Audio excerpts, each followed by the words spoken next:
Okay, so it is time for movie reviews on Pure 247 Radio, and I'm Nathan Thomas, joined as always by our good friend Andy Godfrey. Hello, Andy. Hey Nathan, and once again, happy birthday to Pure. It was a privilege to play a small part last week and great to be listening. And 2 years old. Wow, I know fantastic. it is wonderful. Thank you so much for that birthday blessing. It was very Uh, touching. Real privilege to be involved. And I'm actually, if anybody's interested, I'm at Norfolk, Attleborough Baptist Church in Norfolk tomorrow night. And we're doing a movie evening with the church. We're going to have a quiz, 30 questions based on classic movies. We're going to have some food and some popcorn. And then at the end, we're going to talk about the film, The Greatest Story Ever Told, which is, of course, the story of Jesus. And so I'm really looking forward to that. I'm doing the same thing again in Southampton in a couple of weeks' time. If anybody's in the Norfolk area, wants to come along and say hi and wants to be part of a film quiz night, that would be great. And if anybody wants me to come to their church and do a film evening, we have a lot of fun. The questions, even if you're not a movie buff, are not hard. In fact, I've tried to make them all about classic movies, and we have a lot of fun, a lot of popcorn, a lot of movie clips on the big screen. And then, as I say, a little bit of a talk at the end about the greatest story ever told. So if anybody wants to, you can get in touch with me via Pure. Love to come to your church. Love to do a movie night at your church. Just get in touch. But yeah, we've got a bit to catch up on, Nathan. But yeah, happy birthday again. Yeah, thank you so much. Yeah, it was a wonderful, wonderful time. A whole full week of celebrations, including your birthday blessing, which I think really summed up the heart of Pure really well. So, yeah, gonna be. I think we should refer back to that in future. It was a privilege. Yeah, brilliant. Well, it's good to see you again. And as you say, we didn't have a movie reviews last week, but we are back for more on what's going on in the world of cinema. Where would you like to start today? Let's start with a film that is in cinemas and doing the rounds, but it's 50 years old. So this year, Jaws celebrates its 50th anniversary and it's back in cinemas. And honestly, if you've only ever seen Jaws on TV, if you've only ever seen it on Blu-ray or DVD, you need to see it on the big screen. Jaws is a fascinating film, 50 years old now. It still looks as fresh as the day it was made. And when you see it on the big screen, and there's so many stories around Jaws that are so worth repeating. For example, the famous theme music, da da da da da, da where we, Yeah, you yeah. know, they were having problems with the shark. The film went 2 months over its running time when they were making it because they just couldn't get the mechanical shark to work. It kept freezing up in the seawater. They just couldn't get it to work. Steven Spielberg called it Bruce, which was the name of his lawyer. And because they couldn't get the shark to work properly, there were not as many shots of the shark in the film as they wanted. So the film opens famously with a young girl going swimming at night and being eaten by a shark. There's a shark attack. They had problems filming that scene. They wanted to show the shark, but they couldn't. So eventually, John Williams, who's a famous music composer, Star Wars, Jurassic Park, Indiana Jones, Superman, he came to Spielberg and he said, if you can't physically show the shark, let the music show the shark. And so what happens is in that opening scene, we just see a camera underwater heading for this girl. We don't see the shark. We're just underwater. But we get the famous John Williams music. Da, da, da, da, da, da, da, da, da, and we think we're seeing the shark. The music brings the shark to life. And Spielberg actually originally said to John Williams, we can't do that. We've got to show the shark. And he said, no, no, no. Let the music tell the story. And when Spielberg heard what Williams had done, he went absolutely wild. So this is fantastic. And the soundtrack of Jaws is, I have 500 film soundtracks. The soundtrack of Jaws is the second soundtrack I ever bought, and I've still got it on vinyl. Wow.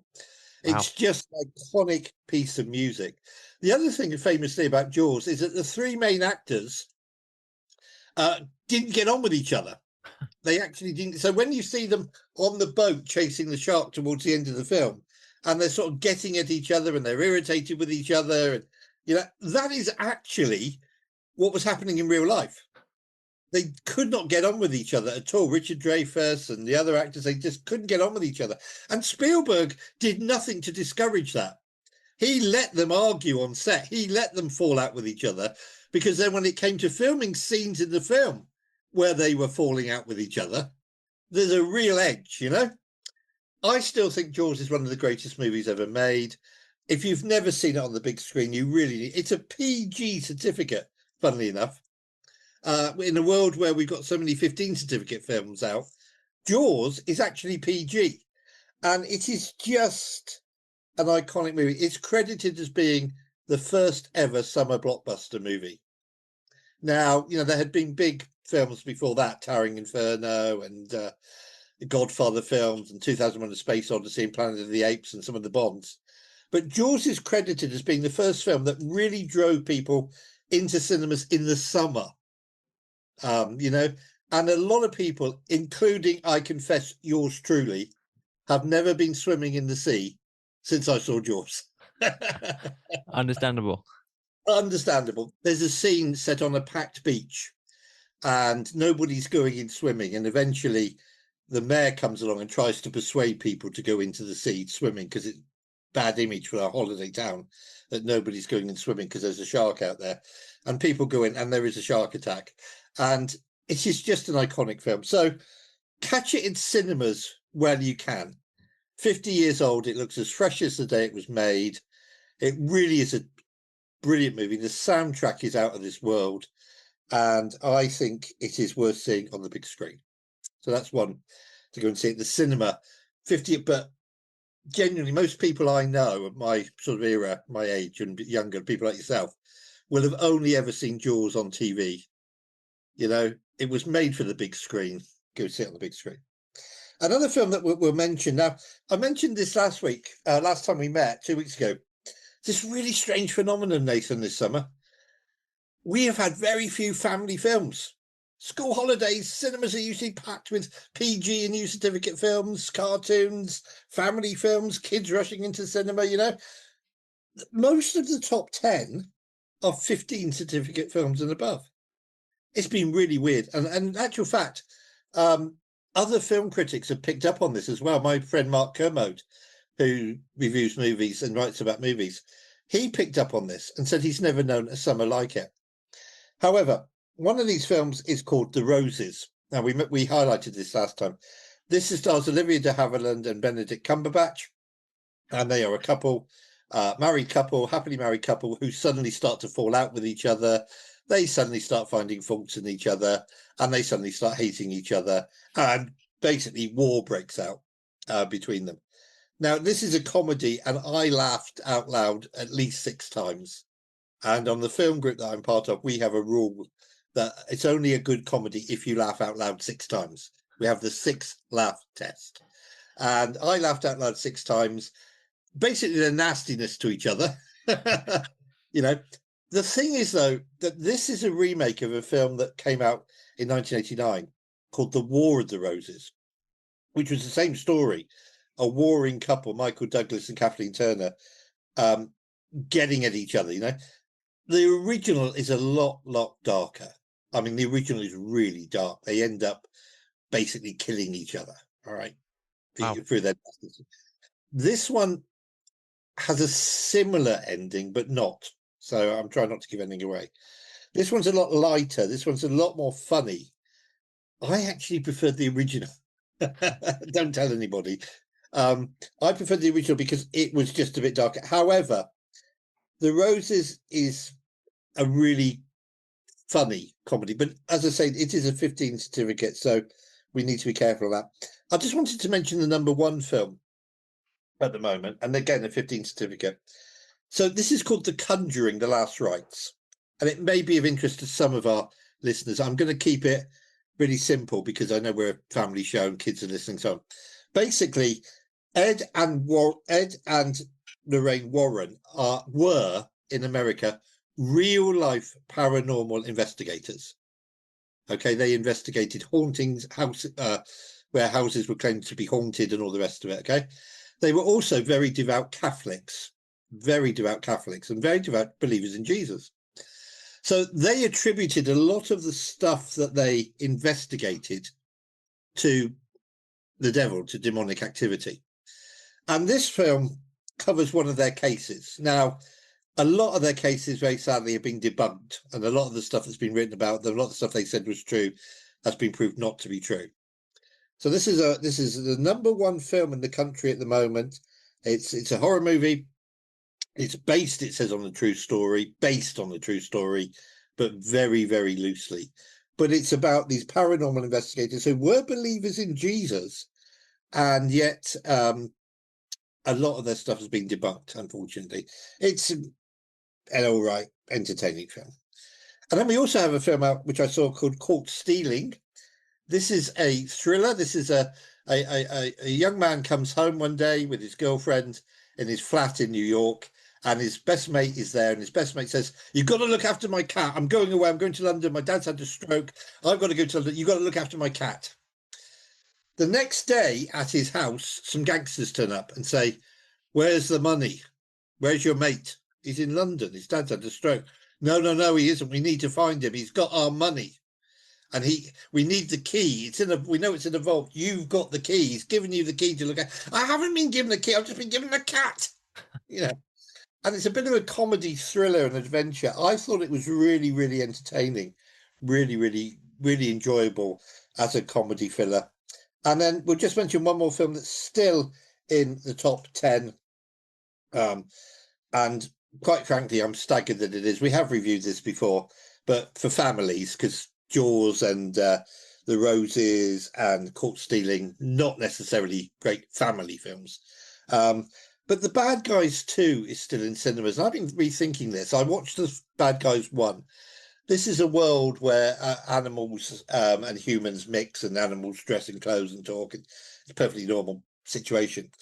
And in the first film, the bad guys, led by a wolf, were criminals who became good guys. And I think we said this before, it gets complicated because in this film, the bad guys who've now become good guys have to pretend to be bad guys in order to capture the bad guys.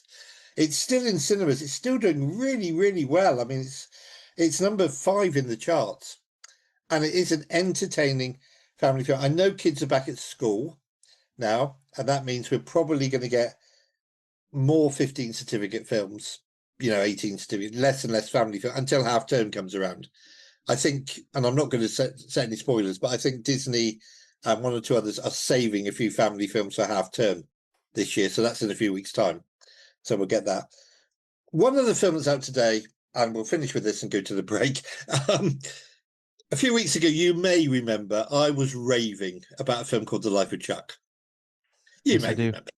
I was still my favourite film of the year. Brilliant film, catch it if you can.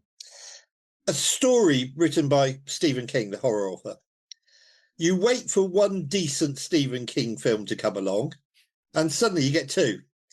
There is a film out today called The Long Walk. Now, this is based on a book that Stephen King published back in 1979. And basically, America has had a civil war in the near future. And the country's in an economic meltdown, absolute meltdown. Poverty abounds. Nobody's really got any money.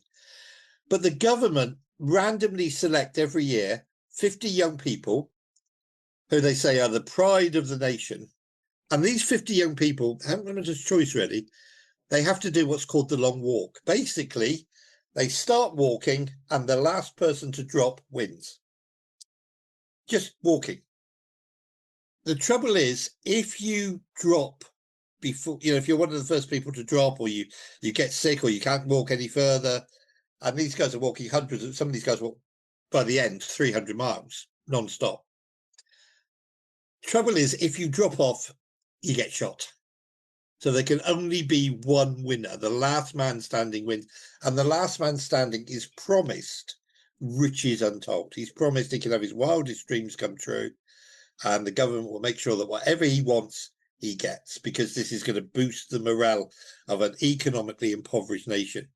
If people have seen the Hunger Games, it's basically a similar premise to the Hunger Games films. I saw it on Monday. It has stayed with me all week because it's an emotionally draining film. It's 15 certificate. It's emotionally draining.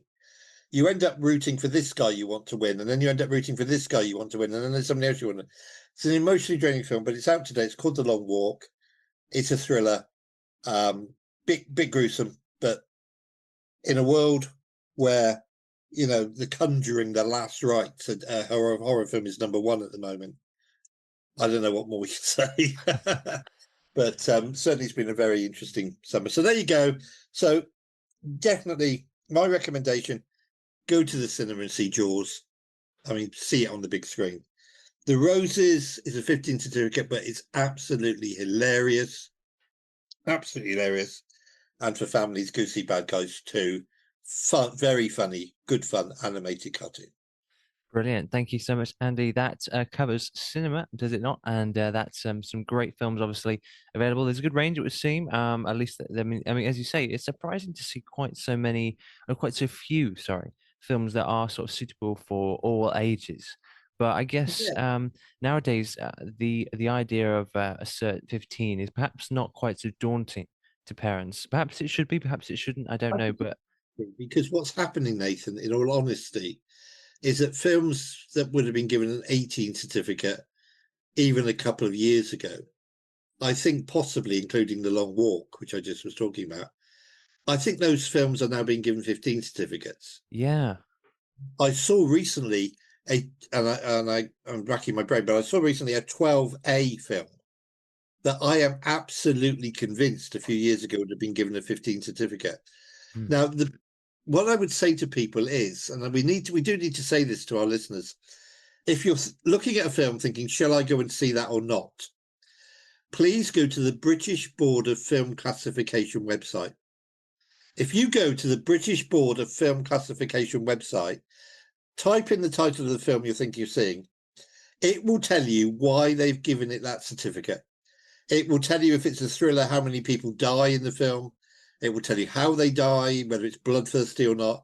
It will even tell you how many swear words there are in the film. So it's a very, very good website. It's a very comprehensive website. And they exist just to provide, not judgment, but they exist to provide information about any given film. And you can look up any given film. And as I say, it will even tell you how many times swear words are used in the film. So it's a really handy tool. And I would recommend it for Christians, particularly if you're thinking of going to see a film and you're unsure. Don't take my word for it. Look it up on the BBFC website, and you'll get all the information you need. yeah, that's a good point. We do need to look at films carefully before, letting anyone see them, especially if you've got children and you want to make sure they're not going to see anything that's going to shock them, something they don't need to see at such a young age. I mean, to be honest, there's quite a few films where none of us really need to see what is portrayed, but it is good to have those facts and just sort of an objective view of what kind of content you can expect. Yeah, exactly. And it's a really, really good website. So I know that Andy B talks to a guy on Sunday from another website, doesn't he? I Plugged can't in, remember. yeah. Plugged In. That's what I was just going to say. They are great too. So check out Plugged In, please. But for specific information on specific film, go to the British Board of Film Classification website, and you'll Yeah. get all you need. Okay, yeah, that's really good advice. You got the British Board of Film Classification and Plugged In. They don't necessarily give you quite the specifics to that extent, but they will take it from quite a different perspective. More, what can you expect? And because obviously that other website's giving you more of an objective view. It's like, well, it's listing the number of swear words. I think what Plugged In would do, which is really great, and Adam Holtz is great, comes on every week for Family Yeah. Focus, takes a look at it more of a perhaps I guess a moral dilemmas. What the moral dilemmas might you face? Absolutely need that. I mean, when I'm talking to you about it, I'm just trying to describe what the contents that's in them, and people can make up their own mind whether they want to go and see them or not. So I think we, all three of us, the BBFC, Plugged In, and what we do, complement each other. At least I hope we do. Yeah, I'd say so. And it's really great to have you on for movie reviews each week, giving us the lowdown. And again, Plugged In kind of complements that and takes it from another perspective. Because obviously, movies, there's lots to cover in movies. There's different aspects of it, and it's really good to have them complementing and taking it from a different angle, which is brilliant. So Absolutely. Yeah. yeah. Well, we better But move I'm on going to look to at some the films. Sorry. what's that? Sorry. I was interrupting you. I'd never do that on radio. I was going to say after the break, we'll move on to some films on TV, but you were about to say that, and that's your job, so I apologise. Yeah, no worries. Yeah, absolutely right. We better move on. I think we're in agreement there. We'll be back in a minute for a look at what's going on TV. Okay, so we're back on movie reviews this morning. I'm here with Andy Godfrey to talk about the latest in the world of cinema, what we can look out for on TV over the next week or so, and also we'll find out his must see, but that's for later on. And hello, Andy. Good to see you. And what have you got for us in the world of TV and streaming? Yeah, so in the world of TV and streaming, not such a great week as we've had in other weeks. I think again the school holidays are over.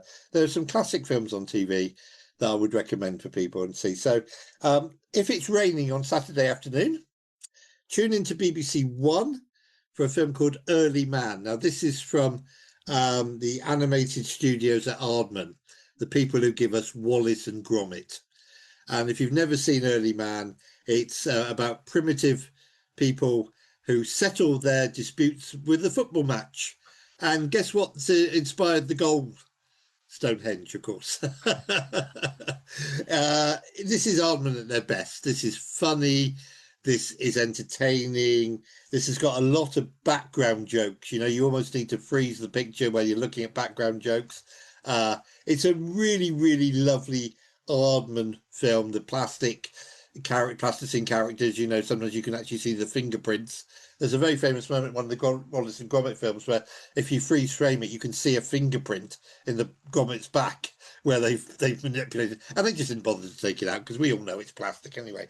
But Early Man is a really good film. It's about two warring tribes of prehistoric people settling their differences with a football match, and the inspiration for the goal, as I said, came from Stonehenge. So that's on BBC One on Saturday afternoon. Settle down with the family. If you've never seen it, it's Aardman at their best. It's really good.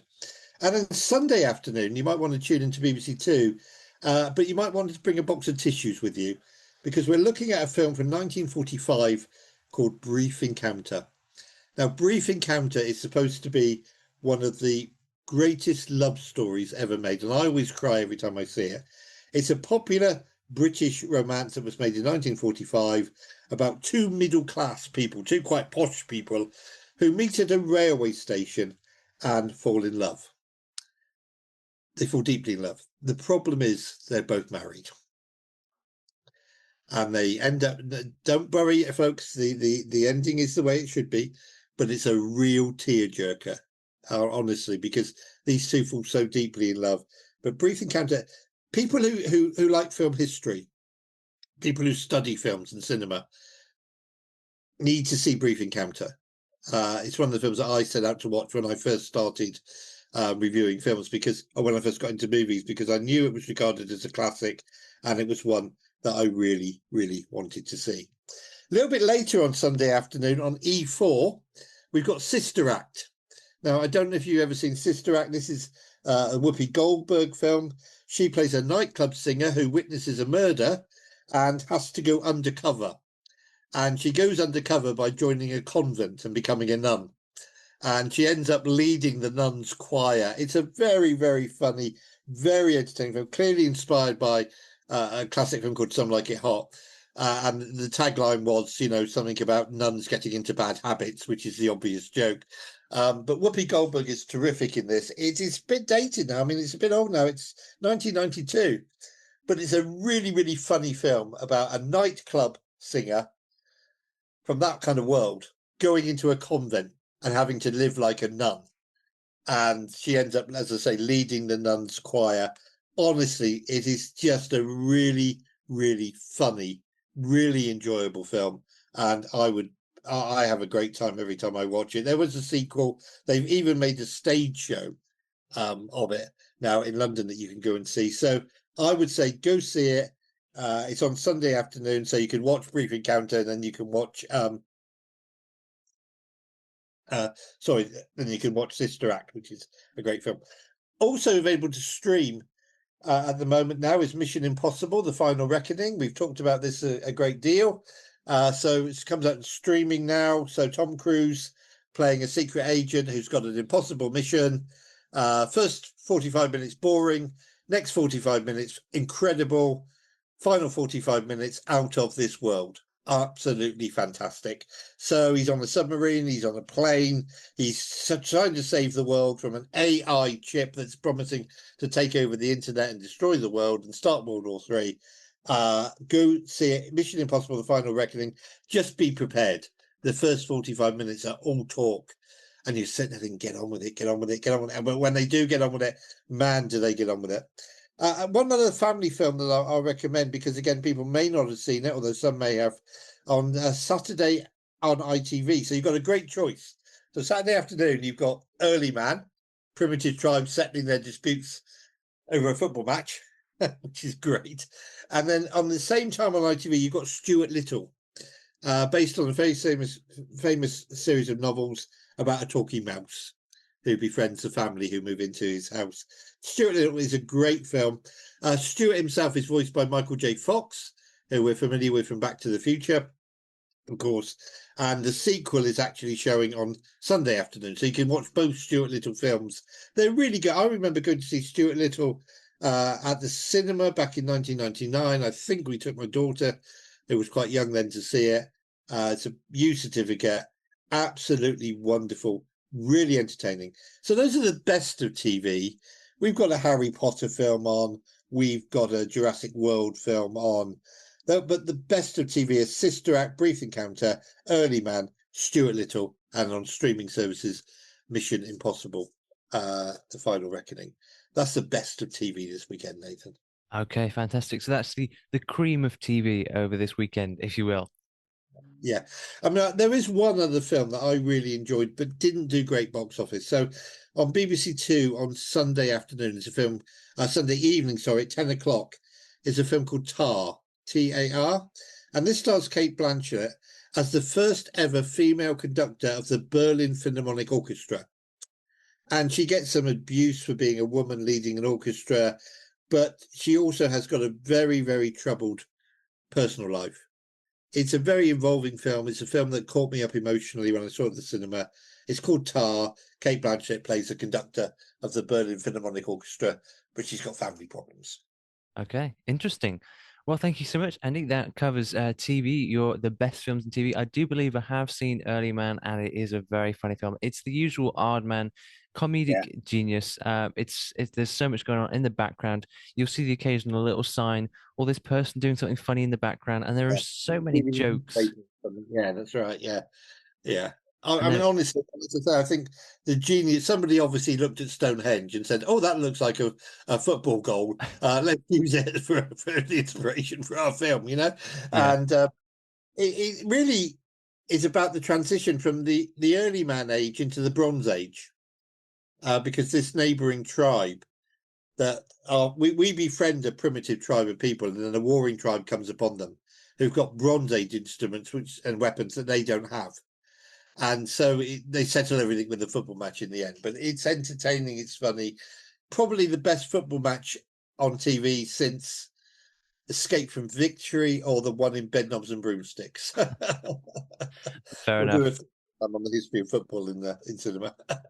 Okay, well, brilliant. That is some great films on TV and streaming.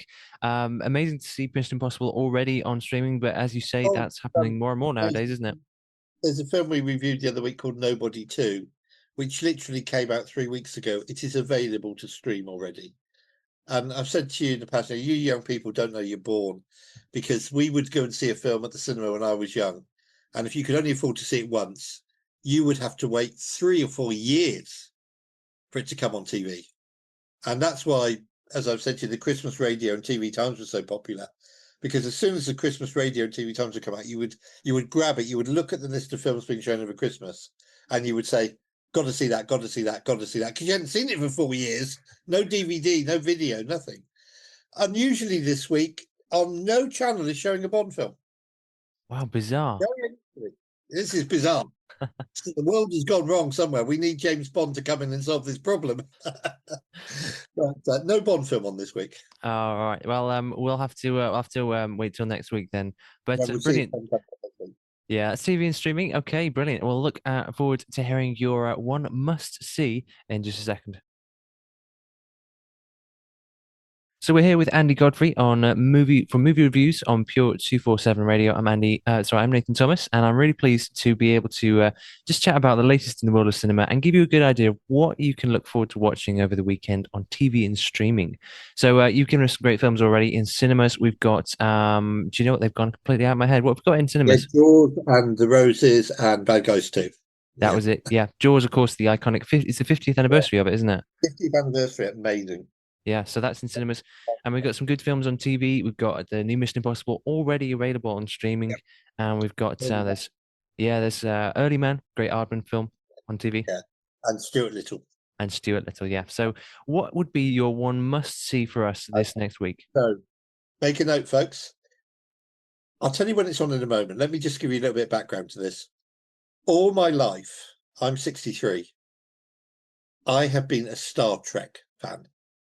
Okay, I never really liked Star Wars, but back in the mid 60s, a TV series came on and it hit BBC Two. It was shown in black and white and it was called Star Trek. And it was the adventures of the USS Enterprise under Captain Kirk, accompanied by Mr. Spock and Bones the Doctor. And it was ropey and the special effects were not great. They were better than Doctor Who, but I fell in love with this TV series. The original Star Trek TV series only ran for 79 episodes, for just 79 episodes, but they became some of the most iconic pieces of television in history and still are. And I remember being out playing and running home so that I could catch Star Trek on TV. I love Star. I have books. I've been a Trekkie all my life. I have books. I have maps of the universe showing where the Enterprise has been. So on and so forth. Then we had Star Trek: The Next Generation. We had some Star Trek movies in the 70s, 80s. Then we had Star Trek: The Next Generation. There've been numerous Star Trek spin-offs ever since. But the original series with Captain Kirk and Mr. Spock and the USS Enterprise, I could still watch that 60s show today, and I know every episode by heart virtually. So in 2009, a film director called J.J. Abrams said, I'm going to make a Star Trek film. And we all went, oh, okay, will it be as good? But he said, what I'm going to do is this. I'm going to tell you the origins of Captain Kirk and Mr. Spock and Dr. McCoy in the Starship Enterprise. I'm going to go back before the TV series to when they were young and just joining Starfleet. Okay. So he made a film simply called Star Trek. And this is the story of how Captain Kirk became the captain of the Starship Enterprise. It's the story of how he met Mr. Spock. It's the story of how he meets Bones, the Doctor, and it's the story of how all the various other characters come together. It is a story involving the Romulans. So most people, when they think of Star Trek, if they know anything about Star Trek, they think of the Klingons as being the great enemy of the Starfleet Federation. The Romulans are also great enemies. They are offshoots of the Vulcans, of which Mr. Spock was a Vulcan. So it's a story involving time-traveling Romulans. It's a time travel story. It's an origin story. And what was so great, I remember going to see it in fear and trepidation, genuinely. What are they going to do with these precious characters, Captain Kirk, Mr. Spock? We're going to see them when they were young, but will they be relatable to the actors we know? William Shatner plays Captain Kirk. So in this, Chris Pine plays a young Captain Kirk, if you like, a young William Shatner. He's fantastic. He's got all the mannerisms of William Shatner. He's got all the mannerisms of Captain Kirk. The other actors are great as well. They all got all the mannerisms of the characters in the TV series. Simon Pegg plays Scotty, the Scottish engineer. He's got the mannerisms of James Doohan. And sadly, a lot of the original cast have died. Leonard Nimoy, who played Spock, has died. DeForest Kelly, who played Bones, has died. There's only 2 or 3 of the original cast left. William Shatner's still alive. I've actually met William Shatner. And this film, I went in with fear and trepidation. I was really, really scared. What's it going to be like? And I came out buzzing because he's done such a fantastic job. The only thing I don't like is they redesigned the Bridge of the Enterprise. I don't like that. But I would say it's an absolute must-see. It's a science fiction, time travel, enjoyable film that tells the origin story of Captain Kirk, Mr. Spock, and the USS Enterprise. And I think it's fabulous. Okay, there we have it. Our one must see for this weekend is the Star Trek starring Chris Pine. When was that released again? That was released in 2009. There have been three films. There were two sequels since, and they're working on the fourth film at the moment, I'm told. So I'm looking forward to that. But yeah, 2009, Nathan. Okay, brilliant. Well, there you go. There, our one must see is actually a Star Trek recommended by a dedicated, unashamed Trekkie, Andy Godfrey. Thank you so much, If Andy. I It's been a saw pleasure my as big always. camera, you would see a Star Trek collector's plate on my wall. Yeah, in my room, but that's not good for radio, obviously. Yeah, well, we can imagine it. We can imagine it. Brilliant. Thank you so much, Andy. It's been a pleasure as always. Enjoy your weekend and enjoy your movies. Thank you, Nathan, and God bless you. God bless Pure, and God bless everybody listening. And if you're in the Norfolk area tomorrow night, come and have a film evening at Norfolk Attleborough Baptist Church. There'll be some food, and if you want me to come to your church and do a fun-filled movie night, um, get in touch via Pure. Love to come to you and visit you.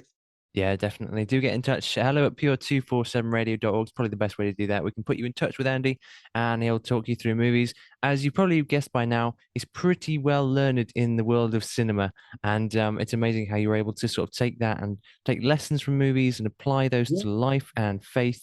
It's brilliant. And of course, you've got your book out, which is great. So, yeah, do check those out and do get in touch with us if you want to know more. Thanks, Andy. Good to see you again. God bless you.